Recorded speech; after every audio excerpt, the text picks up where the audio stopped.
Hey, welcome back to Mr. New's art class. It's wonderful to see your smiling faces today. Today we're going to be talking about patterns and repetition and how those can be used in your artwork to create much more interesting designs that draw the viewer's eyes into your picture. The materials we're using today are crayons and a drawing paper. The first thing you should always do if you're working in a classroom setting is write your name on your paper. So let's start by doing that at the top. My name is Mr. New. You write your name. Now, before we start using patterns, we need to practice making different kinds of lines and shapes, because those are the things we're going to be putting together to create our patterns. For starters, underneath your name, just make a straight line to underline your name. We can talk about this line in a lot of different ways. We could say that it is red-violet. That's the color of the line. We could say that it is straight. That tells us how it moves across the page. We could say that it is horizontal. That tells us that it goes sideways instead of up and down. We could say that it's short. It's not very long. Well, can I make an even shorter line? Absolutely. These two lines are the same, except one is shorter than the other. They are both straight. They are both horizontal. They are both red-violet. They got a lot in common, but they also have one big difference. I'm going to switch to another color here and try a different kind of line. Instead of a straight line, let's make a zigzag. Notice that to draw a zigzag line, each time you go up, you stop. And each time you go down, you stop. And going up and down and stopping and stopping and stopping and stopping every time makes these corners. I could make a taller zigzag. There's different ways to make zigzags. I could make wider zigzags. But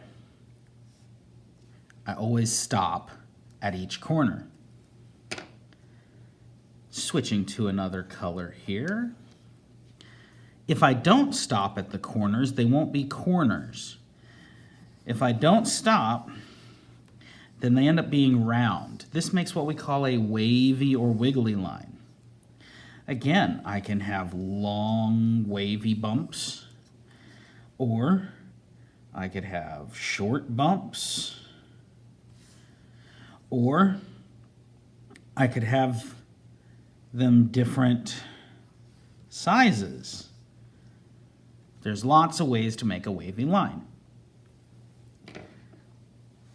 Go ahead and spend a minute making straight, zigzag, and wavy lines of different kinds, and then we'll come back and we'll look at some other types of lines.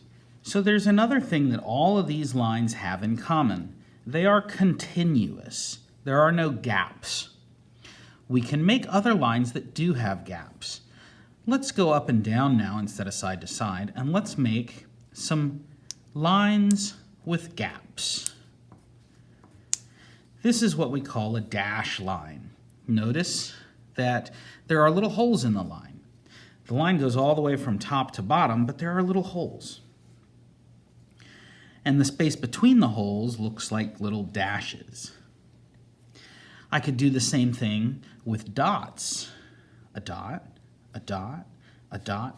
Notice what I'm not doing. I'm not bang, bang, bang, bang, tap, tap, tap, tap, tapping a million dots out. I'm purposefully putting the dots where I want them to be. And I'm making a line out of those dots. Again, there are little spaces between the dots, but they all come together to make a line.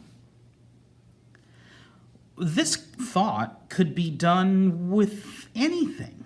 I could make squares with little gaps between them. And as long as they all line up in a row, then this could be called a square line. Now, we've practiced lots of different kinds of lines. Let's also think about some shapes. I'm going to switch my color here, and I'm going to start thinking about shapes. We've already started that. Let's think about other shapes we could draw. Circles, triangles, ovals, rectangles. What other shapes can you come up with? Well, now that we have practiced making a bunch of lines and a bunch of shapes, let's flip our paper over to the other side. And on this side, we're going to be creating a caterpillar drawing. And there are a lot of parts of this picture that are going to have patterns or repetition in them. So, first things first, we got to draw the caterpillar. What you're not going to do, you don't want to just draw a long wiggly wormy shape with a face on it and antennas on it, because this A doesn't look very much like a caterpillar, and B, there's no repetition to it. So when we actually look at a caterpillar in real life, we see little sections that are kind of stuck together. So we're going to draw that as circles. Now, when we do that, I don't want teeny tiny circles, because then my caterpillar won't have enough space to draw patterns in it. And I don't want my circles to be so big they fill up the entire page, because I want to be able to draw the sky above it and the ground below it. So a nice medium-sized circle, and we'll start on one corner, and we'll work our way across the page. You can use any color for your caterpillar, but we're making circles, and we're going to bump them up next to each other so they're touching, and make a bunch of circles that are about the same size. So here I have 2 circles. I need a third. Some people at this point say it looks like a snowman, but keep going. It's not going to look like a snowman when we're done. On my paper, I have 5 circles going across. If your circles are a little bit smaller, you might have 6 or 7. If your circles are a little bit bigger, you might only have 4. But this is a great start. Notice how it fills the bottom of the page. There's a little bit of space underneath it and a whole lot of space up above it. So we've already started using shapes and using repetition or pattern. See, we're repeating that same shape again and again. I think a good next step for this caterpillar would be the face. Now, is he going to have a face on every single one of those circles? There are some times when repeating yourself doesn't make sense. This caterpillar has his face just on the left. Does it have to be on the left? Could I put the face in the middle? No, that wouldn't make any sense. Neither would these 2 circles. This circle is where the face is on that caterpillar. But what if I put the circle here? I know some of you might be thinking, no, that's his backside. We don't want to put a face on his backside. But wait, watch this. I'm going to draw 2 circles with dots in them. Those are his eyes. I'm going to give him a cute little round nose and a happy smile. And I'm going to give him 2 antennas with little spirals at the top. And since I drew the face on this side, his back end is over here. So you could have a caterpillar with the face on the left, where it looks like he's walking to the left. Or you could have the face on the right, where it looks like he's walking to the right. Either way is great. The next step is to draw the feet. Here we're going to be doing some repetition again, aren't we? On this caterpillar, I have 2 feet for every circle. That's a great number because it just looks really nice. But is that the number of feet a caterpillar has in real life? Caterpillars caterpillars in real life actually only have 1, 2, 3, 4, 5, 6 legs. But they have a lot of little nubby things on their tummy that look kind of like legs and that they use kind of like legs. But only 6 of them are actual feet. Does that mean we have to only draw 6 feet on our caterpillar? No. We can draw as many as we want. I personally think they look great having 2 under each circle. But notice what's going to be different. On my first caterpillar, the feet are pointing to the left, like a backwards letter L, because my caterpillar's face is on that side. My new caterpillar, he's facing the other way. So his feet need to be facing the other way, like a forwards letter L, like a regular capital L. So I'm going to do a bunch of L's, 2 L's on each circle. Now we have the beginnings of a beautiful caterpillar, but he doesn't feel very soft yet. One of the things that we consider when we're making patterns is texture. If you were to feel a caterpillar's skin, he feels soft and fuzzy because of these little tiny hairs that go all the way across his back. So, we want to draw those all the way across the tops of these circles. Are we going to make big long lines? No. We're going to make teeny tiny short lines, like these. Lots and lots of teeny lines. These go across the top of all the circles, including the head, right there where the antennas are. So you can see I've got the hairs going across the head and across the back of the caterpillar's body.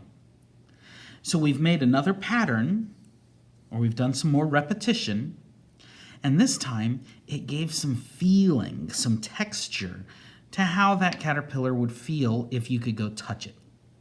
And the last type of patterns we need to add. If you look at each one of these 4 circles in the back, not the face, because the face is different.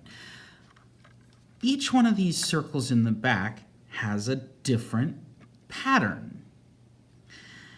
Are these patterns that you would see on a real caterpillar?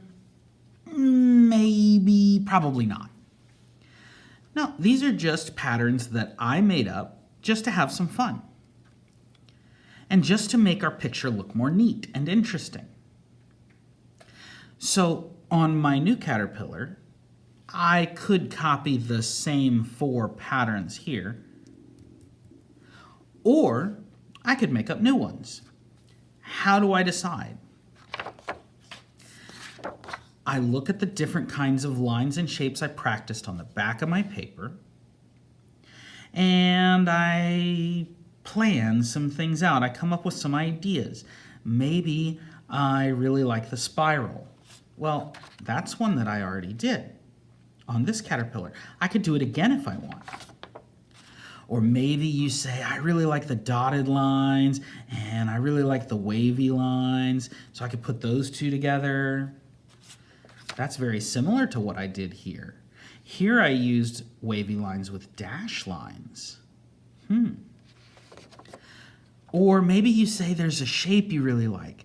Maybe you really like triangles, or you really like circles, and you just want to fill up a whole area with those shapes. That's what I did here. I just made a whole bunch of circles that fill up the whole space. Is that a pattern? Yes, because it repeats the same shape over and over again.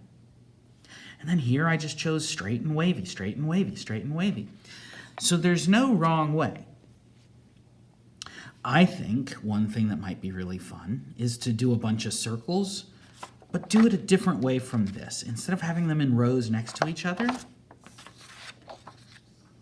I'm going to have a circle with a circle inside of it, and a circle inside of it, and a circle inside of it.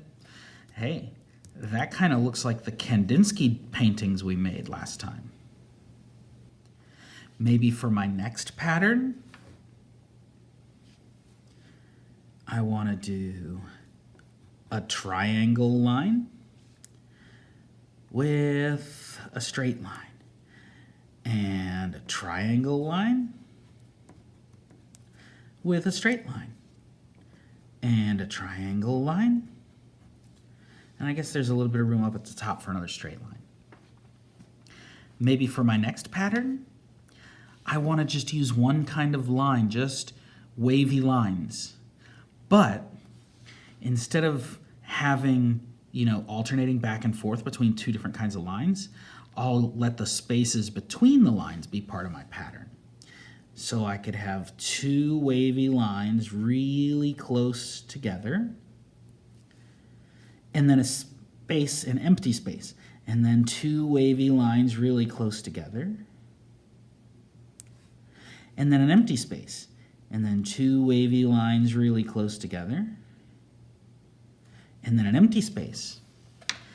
This is the part where a lot of people start to say that these circles are starting to look kind of like Easter eggs. Yeah, they kind of do. Isn't that fun?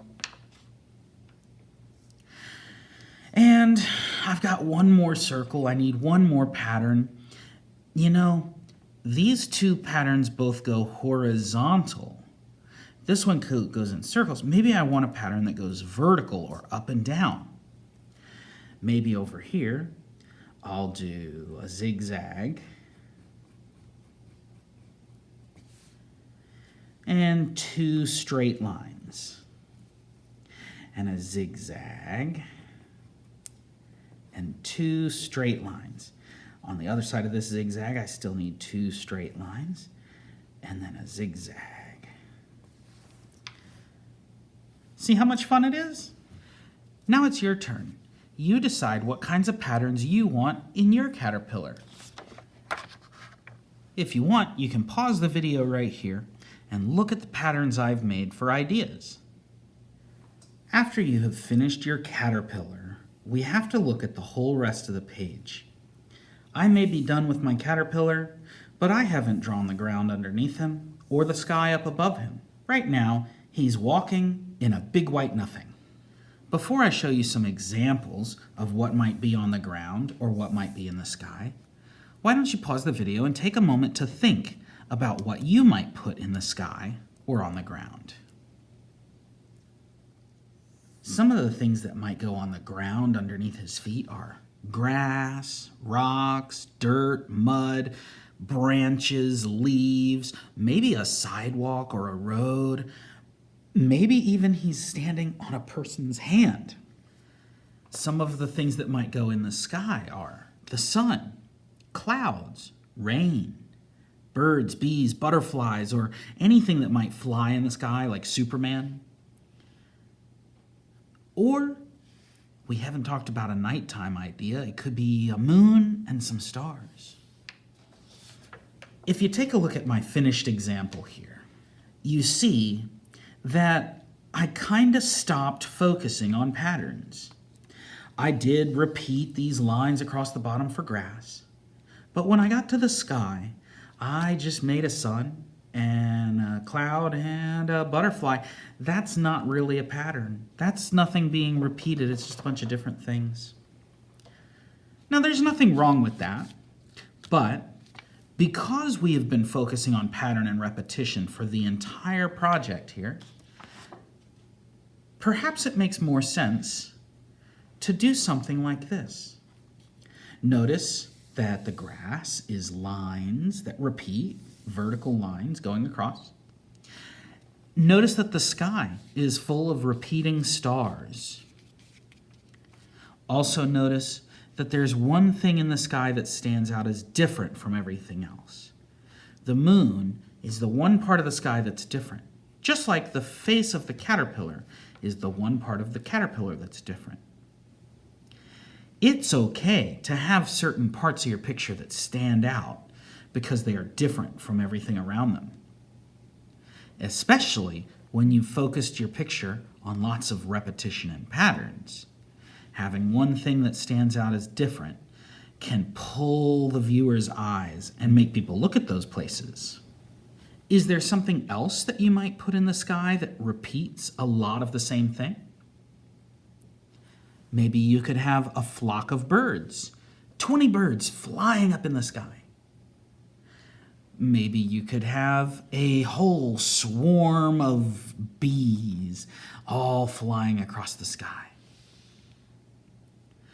Maybe you could do 12 butterflies flying in the sky. I really do like the way that butterflies work with this picture, just because we all know that, caterpillars and butterflies are the same thing, right? Caterpillars turn into butterflies, don't they? So I think butterflies fit with this project really well. But I also think stars, anything that gets repeated across the sky, to me that just seems like a better idea. So now it's your turn. You've got some ideas for what might be in the sky and for what might be on the ground. You figure out what you want, and when you're done drawing those things with crayons, you can paint over it with watercolor paints. Notice that when you paint over your crayons with watercolor paints, you can still see those crayon lines even though you've painted on top of them. And there you are, your finished pattern caterpillar. Pattern pillar. Catter pattern? You decide what to call it.